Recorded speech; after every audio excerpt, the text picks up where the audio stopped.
Ooh.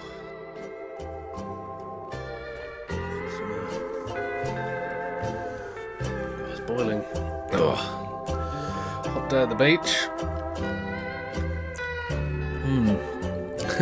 Hello. Let's do some sound design, yeah? I'm just in Ableton. What am I in? I'm in 12, the new Ableton. Well, new to me. And yeah, I'm working on this track that I had to turn into stems. And I'd advise for anyone else to do this who hasn't done this. When just the project just gets too heavy and overloaded, I decided to turn it into stems, so now I can work on it without my computer's processing power getting too much. So yeah, I thought that was smart. So it sounds like this. This is the section I'm working on.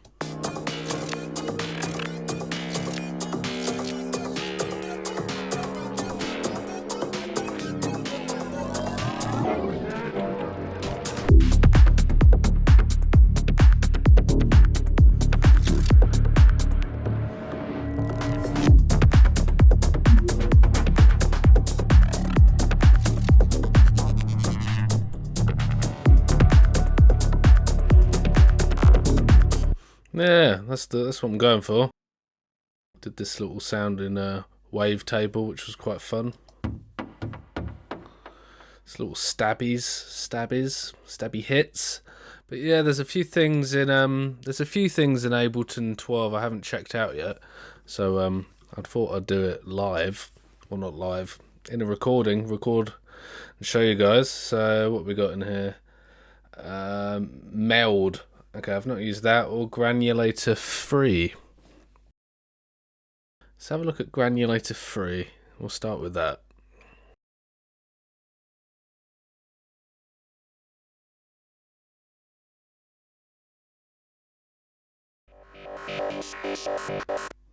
Yeah, these are just obviously taken out of tracks, already existing projects.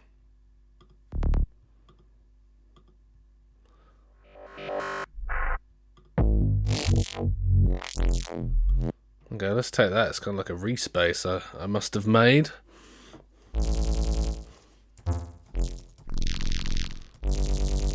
So we've got spread. What is that going to do?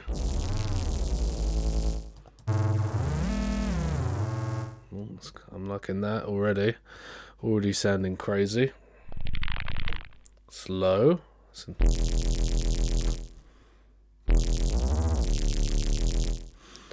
Okay, so this is some pretty basic buttons, knobs.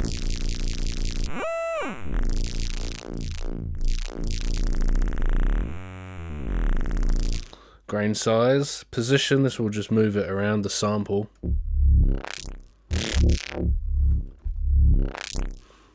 Whew, I'm liking that. Where can it live? Right in there. So I'm just going to highlight that whole bit and Command E, which cuts everything, and then if I hit 0, should mute everything, and then I can unmute stuff back in. And then I'm going to make a MIDI track here, and yeah, what we got. Let's draw in a note in the MIDI track. I'm just going to move it across manually. Let's just play it.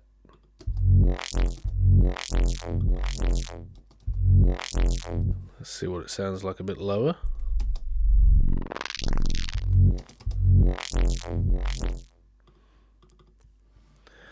Okay, I'm going to find a good start point. So move this position.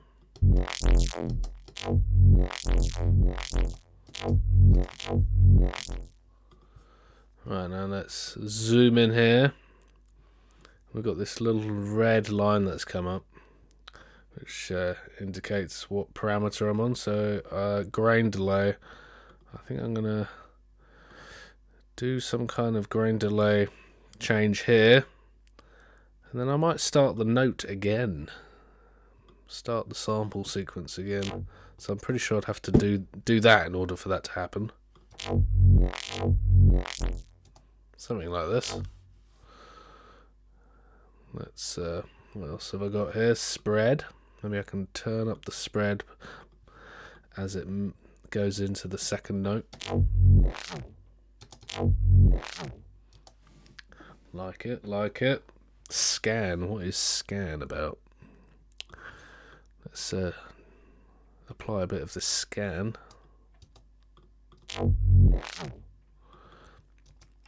I've lost my note for some reason. Put it back in. I like it a lot. What we got? We've also got. Have we got filters? We have filters here. We've got a nice filter. Let's use. We've got a high pass and a notch. I'm curious if it's got the, because in Ableton it's got this really cool filter for these kinds of sounds. It's got this morph one. It kind of morphs between a few different ones.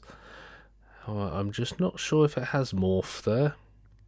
Doesn't seem to have it, so I'm going to do it actually in auto filter. So I'm going to find a nice spot.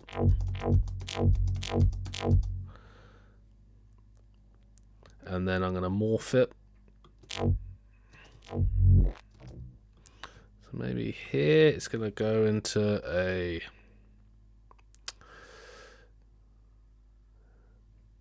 band pass. So then I'm going to do a little band pass sweep here. Let's check that out.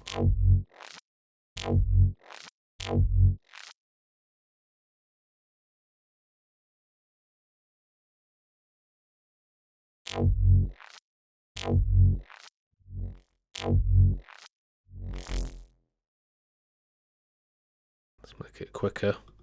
There we go. Something like this.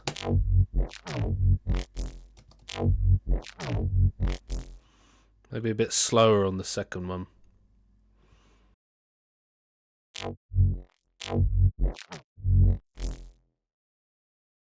Not quite there yet. We'll get there.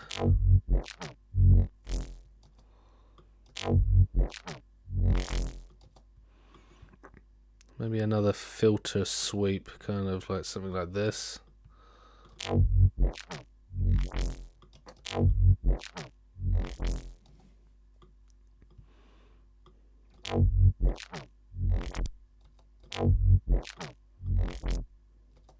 That'll do you for now. Let's see if we've got any distortion. Have we got distortion in here? We don't, as far as I can see. So let's apply some. Let's see what we got in amp. I think if we do it before the filter, we'll still get that kind of nice filtering sound. Add the dry and wet as much as like, so let's have a little listen. Kind of like it just at that end bit, so I'm going to just add the dry and wet there. Yeah. Maybe I'll have a different amp for this first bit. So if I add in another one here. Where are we? Amp, I'll add one there. Double click it and then drag it back. I'm going to turn it off and then turn it on. So I highlight the bit I want to turn it on and then just hover over that automation line and move my mouse up, and now it's turned it on. And I'll find a different tone. Whoa, okay, too much. I'm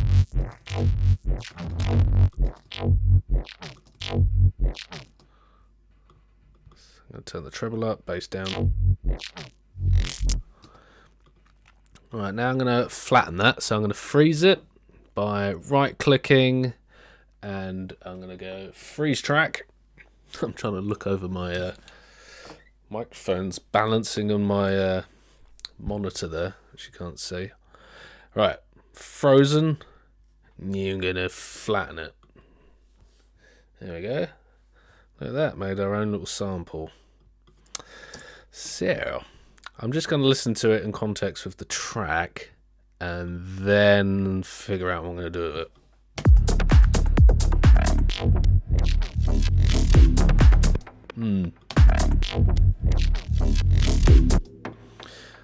Yeah, I'm liking that second bit more than the first bit, so I'm just going to mute that and see what that sounds like. I think because the bass isn't muted, let's mute the bass as well, because we don't want to hear that.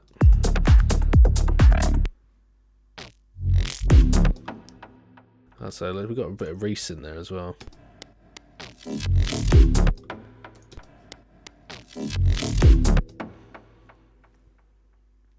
So what I was saying before is that we can bring stuff back in.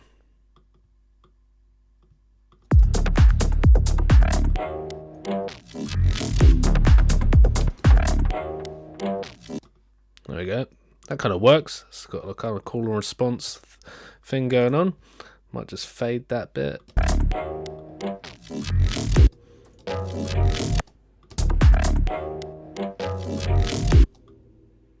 I'll just hear it with it again.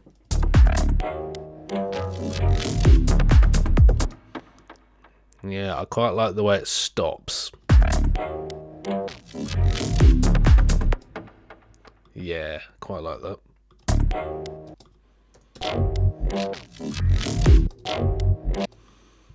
I think that might be a different key, so I'm going to manually pitch it. I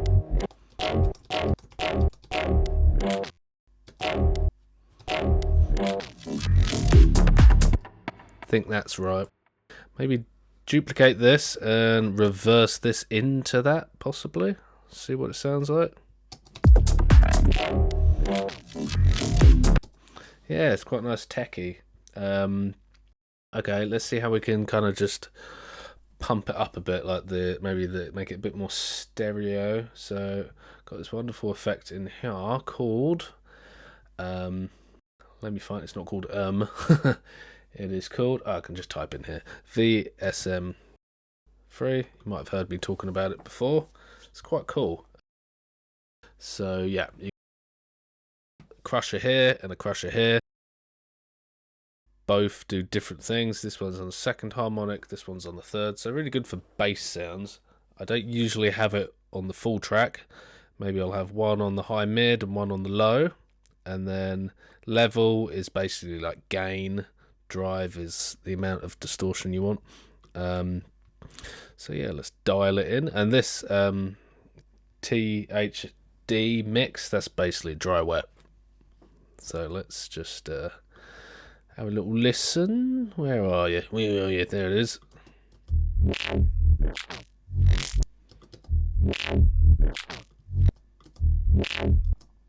So it adds quite a lot, right?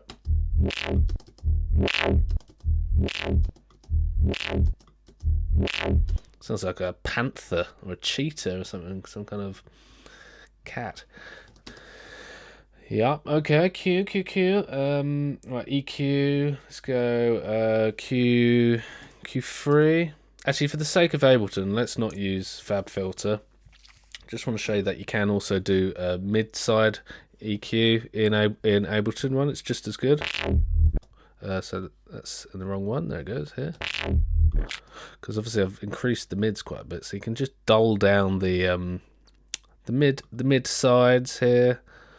In the EQ, you can make it full screen as well. Listen on the monitors. So I'm just gonna, yeah, that end bit's way too high, so I'm gonna take that out. And the low here, get rid of that.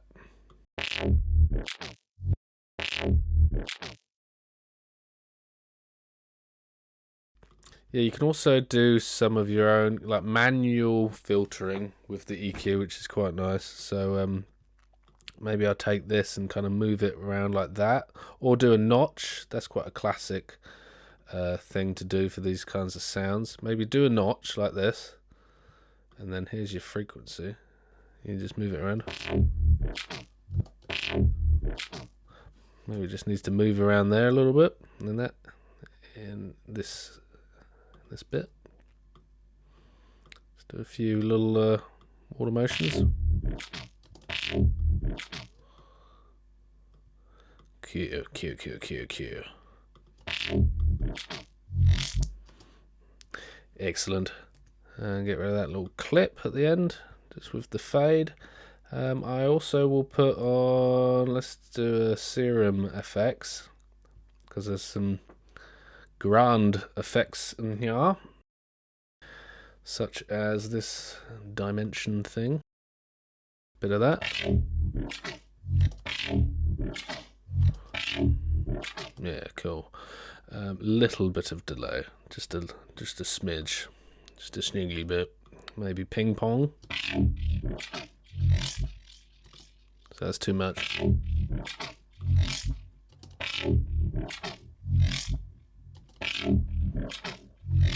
That'll do you.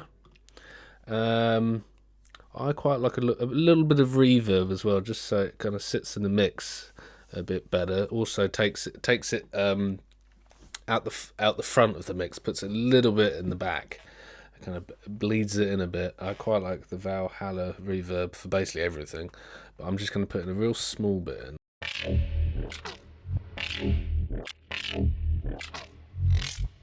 Yeah, something like that. And then at the end, another EQ.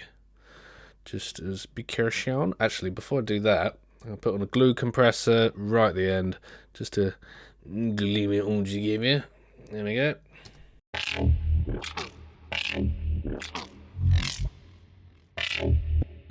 Yeah, even there's probably too much reverb, maybe. A little bit.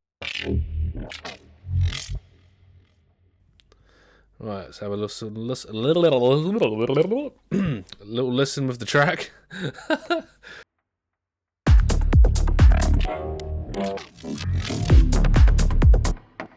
What about a bit of panning?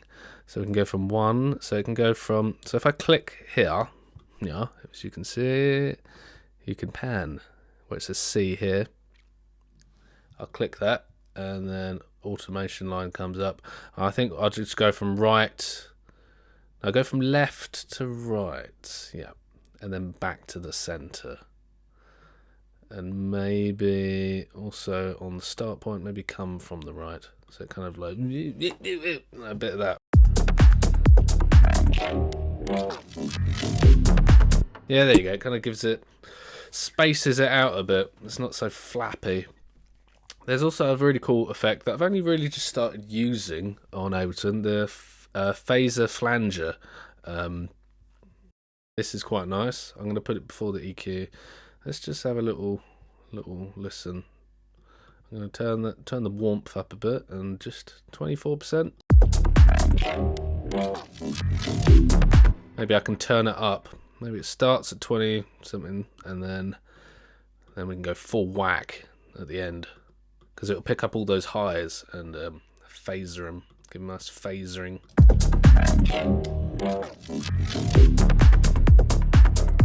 Moves it out a bit.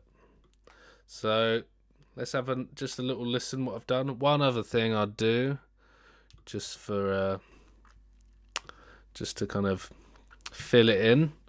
Let's go snare. Just find any snare really. Just little cheeky snares just before it goes in. Turn it down. Too loud, way too loud. And let's play around with a few different rhythms. That is actually kind of more of a clap, so we'll layer it with a snare.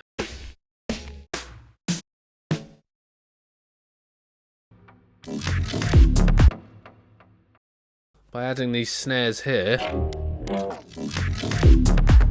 I can introduce a new snare, like a layering. Cool. Alright, let's have a little listen from the top.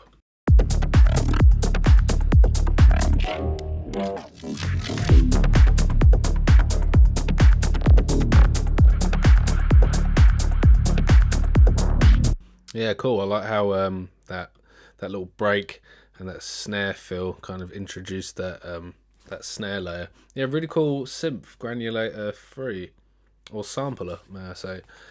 Very nice. That's quite simple to use as well, as you could see how I was using it. I'm sure that would work lovely with a lot of things, loops, samples, one-shot stuff, vocals would be pretty cool.